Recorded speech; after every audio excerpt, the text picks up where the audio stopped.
Okay, my name is Katarina and I'm an audiobook addict. Hi everyone, welcome to my YouTube channel where I discuss reading, writing and style that comes with that life.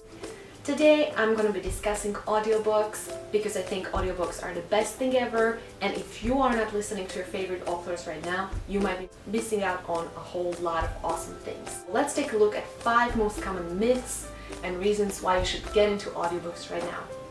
Number 1, it's cheating. So I heard this completely crazy reason from a friend of mine who is a big reader, and she tells me that listening to an audiobook it's cheating, that it's not really reading. And I think that this is complete nonsense, and I just want to say right now, dismissed. Listening to stories is much more natural to humans than reading. Way before we had books, humanity, we were talking to each other, we were telling each other stories, we were sitting around the fireplace and we were telling stories. Like books, they came like way later. Number 2, I need to see my book in order to embrace the story. I have to admit right here that I was part of this scam for the longest time. I have been hearing about audiobooks for a really long time, and I always thought like, no, I'm not an audio learner, I'm a visual person. But I'm gonna tell you right here, not true. It was also just a presumption that I had that was completely incorrect about myself, and actually audiobooks are really great and you can really enjoy the story, especially if the reader is really good. Number 3, I really enjoy reading because that's the time of my relax and chill out and peace. I couldn't agree more, but at the same time I have to guys tell you that audiobooks just do that and maybe even more effectively. Here's what I'm talking about.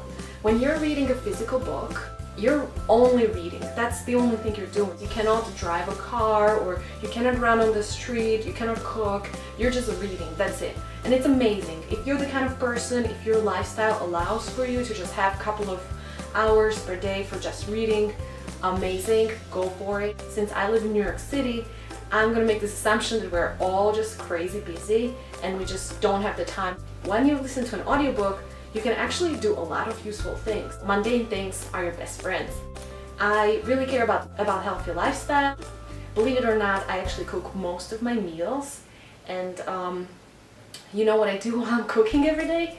I'm actually listening to an audiobook. Whenever I work out, whenever I do my cardio, I'm definitely gonna be listening to an audiobook. Whenever I clean my house so that I have beautiful, peaceful environment around myself, I'm gonna be listening to an audiobook. Yeah, at work, when I take my lunch break, I always listen to an audiobook. I know that many of you hard book readers, you tell me that you like to read while you're on your commute, but I'm gonna tell you that audiobook listeners, they can actually listen to their audiobooks while at their commute and while they're on their way to their commute. So while I'm walking to the subway, I actually can listen to an audiobook. Reason number 4, audiobooks are gentle to your eyes. One of the reasons why I almost never do ebooks is that I'm exposed to so much screen time as it is throughout the day that I just really don't want to increase the time. I work as a journalist and an editor, which really comprises of 8+ hours per day of staring into a computer screen. Let's be real about it. And then when I'm not at my job, I'm working on my book, which again is staring into a computer. My eyes almost bleed. My most favorite thing to do in a day is when I lie in my bed, the light is off, I'm wearing my eye mask and I'm listening to a book before I fall asleep, and it's like the coolest and nicest feeling ever. Number 5, audiobooks are really expensive. That, my dear friends, is and isn't true. Right now, if you're buying an audiobook, if you're using services such as Audible, audiobooks can cost somewhere between $20 and $50, depends on how long they are, which is kind of a lot, especially if you compare it with ebooks that are generally a lot cheaper. Here's what I do. I have an Audible subscription and I've had it for a while, maybe for about 3 years, and I pay the monthly $14.99, which gives you 1 credit, which equals to 1 book per month.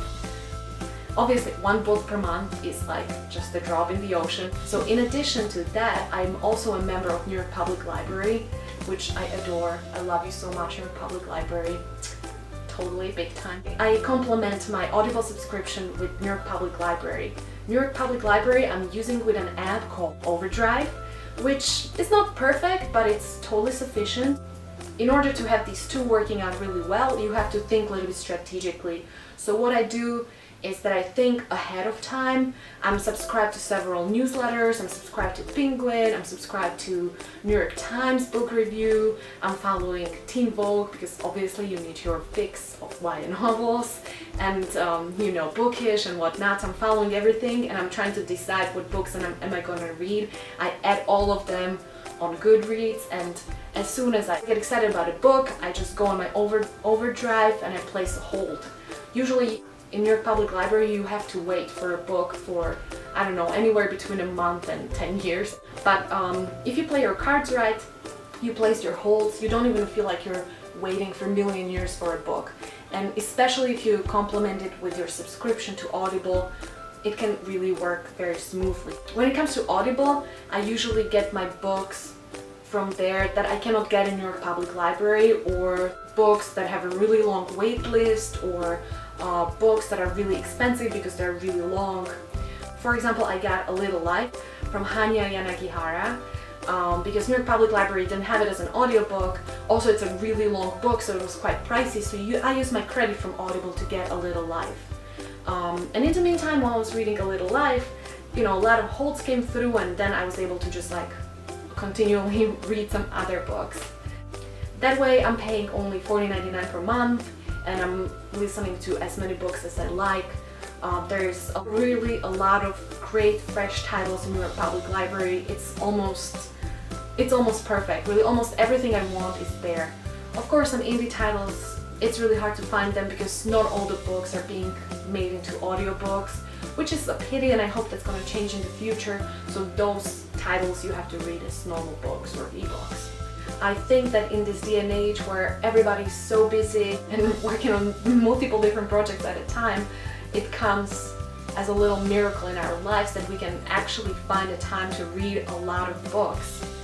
And yeah, you should do it. If you have any questions, feel free to leave them in the comments, or if you have suggestions how you read your audiobooks, let me know. Let me know what are your favorite authors, who are your favorite readers. Goodbye!